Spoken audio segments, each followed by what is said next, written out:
Welcome to Luca and Miguel. Enjoy the video. You start by cutting power and clearing the cavity. This prevents accidental heating and gives you room to work. Once done, pull the drawer out fully so you can see both sides of the slides.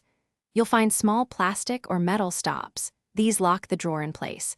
They keep it from coming entirely free during normal use. You need to depress or flip those stops while supporting the drawer.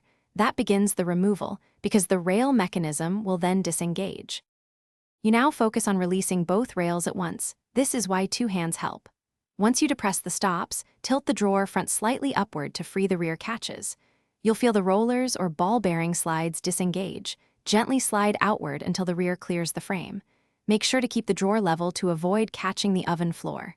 Lift straight out, because angular pulls can bend tracks. This method avoids damage and lets you inspect slides for wear or debris. You finish by inspecting and cleaning the slides. Dirt or grease can prevent smooth reinstallation. Make sure nothing is bent. Replace damaged stops or rails before returning the drawer.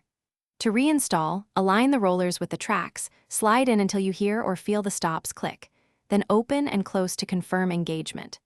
If the drawer is stuck, check for missing screws or obstructions, apply a small amount of silicone lubricant, and if problems persist, stop and call a technician to avoid harming the oven. Thanks for watching and please subscribe. It's the best investment you'll ever make.